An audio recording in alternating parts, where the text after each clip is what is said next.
ನಮಸ್ಕಾರ ಸ್ನೇಹಿತರೆ, ಇಂದು ನಾವು ಮಾತನಾಡೋ ವಿಷಯ ಬಹಳ ಮುಖ್ಯ.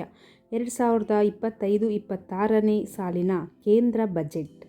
ಈ ಬಜೆಟ್ನಿಂದ ಕರ್ನಾಟಕಕ್ಕೆ ಲಾಭ ಇದೆಯಾ ಅಥವಾ ಇಲ್ಲವಾ ಅನ್ನೋ ಪ್ರಶ್ನೆ ಈಗ ಎಲ್ಲರ ಮನಸ್ಸಲ್ಲೂ ಇದೆ ಅಲ್ವಾ? ಇವತ್ತು ಯಾವುದೇ ರಾಜಕೀಯ ಪಕ್ಷದ ಪರವಾಗಿಯೂ ಅಲ್ಲ, ವಿರೋಧವಾಗಿಯೂ ಅಲ್ಲ, ನಿಜವಾದ ವಿಶ್ಲೇಷಣೆ ಮಾಡೋಣ. ಮೊದಲು ತಿಳಿದುಕೊಳ್ಳಬೇಕಾದ್ದು ಏನಂದರೆ, ಇದು ದೇಶದ ಒಟ್ಟು ಬಜೆಟ್.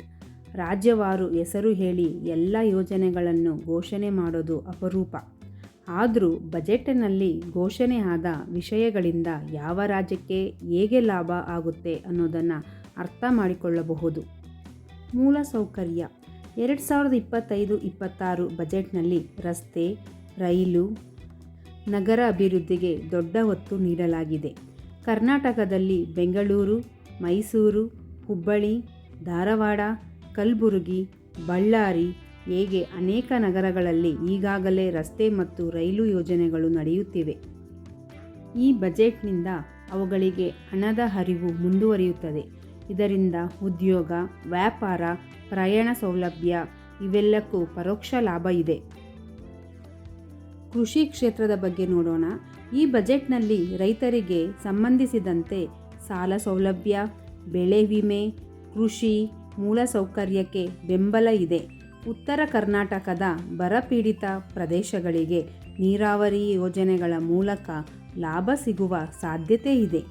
ಆದರೆ ರೈತರು ನಿರೀಕ್ಷೆ ಮಾಡಿದಂತೆ ದೊಡ್ಡ ಹೊಸ ಘೋಷಣೆಗಳು ಕಡಿಮೆ ಅನ್ನೋ ಅಭಿಪ್ರಾಯವೂ ಇದೆ. ಉದ್ಯೋಗ ಮತ್ತು MSME. 2025-26ರ ಬಜೆಟ್ನಲ್ಲಿ MSME ಸಣ್ಣ ಉದ್ಯಮ, ಸ್ಟಾರ್ಟ್ಅಪ್ಗಳಿಗೆ ಸಾಲ ಸೌಲಭ್ಯ ಮತ್ತು ಬೆಂಬಲ ಹೆಚ್ಚಿಸಲಾಗಿದೆ. ಬೆಂಗಳೂರು ದೇಶದ ಪ್ರಮುಖ IT ಮತ್ತು ಸ್ಟಾರ್ಟ್ಅಪ್ ಹಬ್ ಆಗಿರೋದರಿಂದ ಯುವಕರಿಗೆ ಪರೋಕ್ಷವಾಗಿ ಉದ್ಯೋಗ ಅವಕಾಶಗಳು ಹೆಚ್ಚಾಗಬಹುದು. ಆದರೆ ಕರ್ನಾಟಕಕ್ಕೆ ಮಾತ್ರವೇ ಸೀಮಿತವಾದ ವಿಶೇಷ ಕೈಗಾರಿಕಾ ಪ್ಯಾಕೇಜ್ ಈ ಬಜೆಟ್ನಲ್ಲಿ ಕಾಣಿಸುವುದಿಲ್ಲ. ಶಿಕ್ಷಣ ಮತ್ತು ಆರೋಗ್ಯದ ಬಗ್ಗೆ ನೋಡೋಣ ವೀಕ್ಷಕರೇ.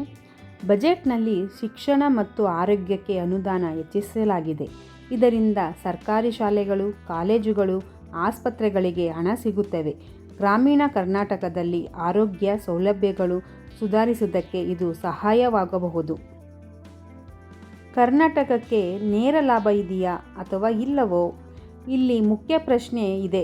ಕರ್ನಾಟಕಕ್ಕೆ ನೇರವಾಗಿ ದೊಡ್ಡ ಪ್ರಾಜೆಕ್ಟ್ ಅಥವಾ ಸ್ಪೆಷಲ್ ಪ್ಯಾಕೇಜ್ ಘೋಷಣೆ ಇದೆಯಾ? ನಿಜ ಹೇಳಬೇಕಂದ್ರೆ ಇಲ್ಲ. ಇತರೆ ಕೆಲ ರಾಜ್ಯಗಳಿಗೆ ಹೋಲಿಸಿದರೆ ಕರ್ನಾಟಕದ ಹೆಸರನ್ನು ಹೇಳಿ ದೊಡ್ಡ ಯೋಜನೆ ಘೋಷಣೆ ಆಗಿಲ್ಲ ಅನ್ನೋ ಅಸಮಾಧಾನ ಇದೆ. ಹಾಗಿದ್ದರೆ ಲಾಭವೇ ಇಲ್ಲವಾ? ಅದು ಕೂಡ ಸರಿ ಅಲ್ಲ. ಈ ಬಜೆಟ್ನಿಂದ ಕರ್ನಾಟಕಕ್ಕೆ ಪರೋಕ್ಷ ಲಾಭ ಇದೆ. ರಸ್ತೆ, ರೈಲು, ಉದ್ಯೋಗ, MSME, ಶಿಕ್ಷಣ, ಆರೋಗ್ಯ ಎಲ್ಲ ಕ್ಷೇತ್ರಗಳಲ್ಲೂ ಸಾಮಾನ್ಯ ಅಭಿವೃದ್ಧಿಯಿಂದ ಕರ್ನಾಟಕಕ್ಕೂ ಲಾಭ ಬರುತ್ತದೆ. ಹಾಗಾದರೆ ಸಮಸ್ಯೆಯಲ್ಲಿ? ಕರ್ನಾಟಕ ದೇಶಕ್ಕೆ ಹೆಚ್ಚು ತೆರಿಗೆ ಕೊಡುವ ರಾಜ್ಯಗಳಲ್ಲಿ ಒಂದು. ಆದರೆ ಬಜೆಟ್ನಲ್ಲಿ ಆ ಪ್ರಮಾಣಕ್ಕೆ ತಕ್ಕಷ್ಟು ನೇರ ಅನುದಾನ ಬಂದಿಲ್ಲ ಅನ್ನೋ ಟೀಕೆ ಇದೆ.